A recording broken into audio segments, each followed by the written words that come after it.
Hooray!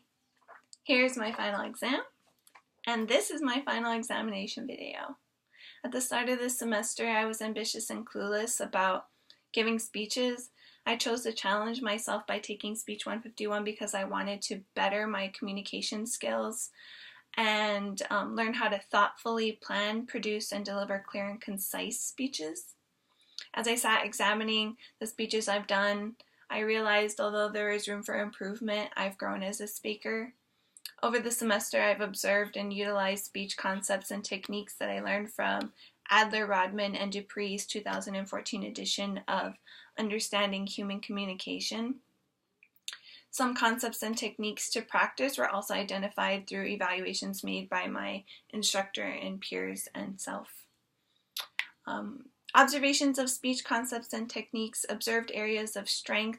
Personally, I believe my persuasive speech was my strongest speech because it had supporting material and great visual aids. To make the information more memorable, I included a narrative of an anecdote, my personal story, and connection to the topic of nutritional deficiencies and inadequate diets, as well as an analogy that stated my diet is like a roller coaster. I also used two types of appropriate visual aids. Page 397 talks about appropriate visual aids that illustrate and support ideas.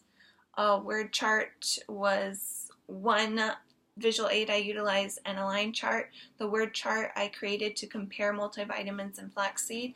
The line chart I used to showcase the researched effects of flaxseed on health. An observed area of strength from a classmate. Jackie used persuasive speech. I believe it was a strong speech because of his attention-getting strategy and auditory delivery. It generated audience participation and captured my attention with his question and answering strategy. Page 391 talks about that. With a game of Jeopardy, it was interactive. He got excited about it, which showed his confidence and added credibility or believability, page 420, to his speech. It also set the mood and tone for it as well. I was able to understand what he was talking about because he made a conscious effort in his auditory delivery to articulate his words. The extra effort allowed me as the listener to hear and understand the logos or logic appeal, page 423, in his speech. Observed areas that improved personally, some public speaking skills such as organization. According to Adler and his co-authors, an outline should reflect logical order or pattern of your points, page 359. My outline structure was clearer by my third speech. I utilized Monroe's motivated sequence along with transitions that referred to the previous and upcoming points, showing how they related to each other and the thesis. Another personal improvement in public speaking skills, I believe, is overcoming apprehension.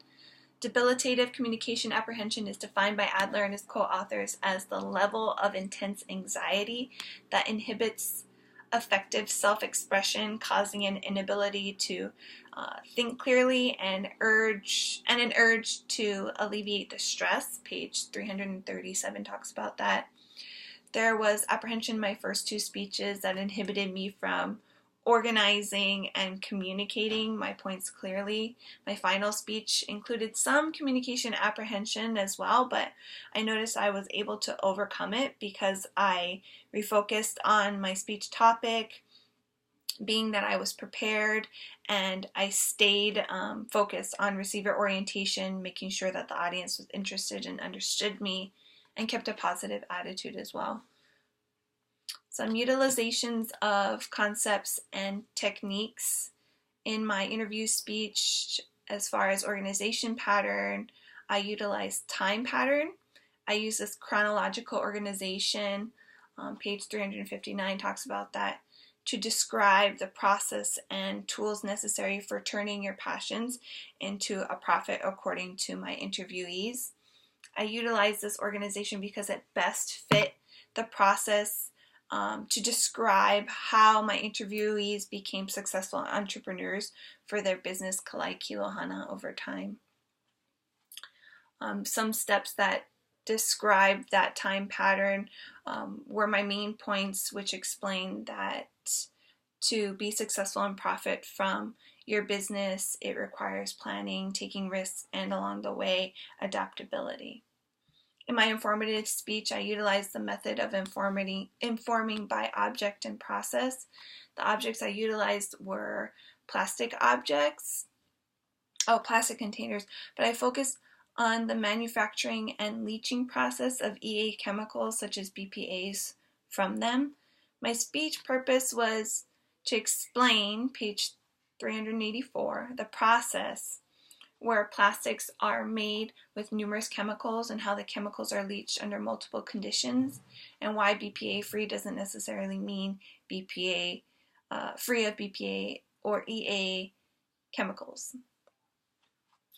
In my persuasive speech, a technique to actuate that I utilized was propositions of fact and value. I use propositions of fact by showing and describing the pros and cons of multivitamins versus flaxseed as a remedy for clinically important deficiencies. Page 408 talks about that. I use this as a transition into the proposition of value, also on page 408, to convince my audience that flaxseed is a better, well-rounded remedy for clinically important deficiencies. Following my proposition of value, I focused on directly approaching the audience to actuate my propositions by adopting flaxseed into their diet. Page 410 talks about adopting. Evaluations of speech concepts and techniques. Some evaluated areas of strengths by my instructor and peers as far as public speaking skills included visual delivery, which was eye contact. Another public speaking skill that was of strength is auditory delivery, which included voice inflection, good energy, and confidence. Evaluated areas for improvement from the instructor and myself. The instructor believed there was a theme that a public speaking skill that I could use improvement in is supporting evidence. My interview speech was missing a connection between the narrative and the body of my speech. My informative speech didn't include a narrative. So by my persuasive speech, I made it a point to include a strong narrative and used it as a transition tool to tie my introduction and thesis and main points together, along with emphasizing the importance of my topic to my audience. For myself, some public speaking skills as far as throughout all my performances I could improve on is organization still. My interview speech, transitioning between the narrative to the body, there was that missing connection. I didn't use a clear statement to explain the connection, and that was missing. My informative, there was poor organization as well. It didn't include a good specific informative purpose, page 384. I wasn't able to effectively deliver clear and concise or easy to listen to information for the audience, which caused information overload and anxiety, page 380. Persuasive speech, my persuasive speech, I noticed some problem with information overload that was repeated like my informative speech, which affected the occasion of my speech in terms of time, prolonging my speech well past its time restrictions. So now, at the end of the semester, I'm still ambitious and have more knowledge about developing and giving speeches than I did at the start of the semester. In the future, I plan on managing a business that provides products or services to the community and public. I have previously given numerous impromptu speeches as a teaching assistant of 6 years, and more recently for individual and group presentations in my Hawaiian language courses. I chose to challenge myself by taking speech because I wanted to better my communication skills, not only for my future endeavors, but for future courses in college, such as my upcoming Hawaiian language courses in the fall. I found heuristic value from observing and utilizing, as well as evaluating the speech concepts and techniques I learned from Adler and his co-author's 2014 edition of understanding human communication, I discovered my area of strength was delivery, both visually and auditory. And my area for improvement is organization. Now that I've completed my final examination, I can continue to work on improving my speech skills for the future.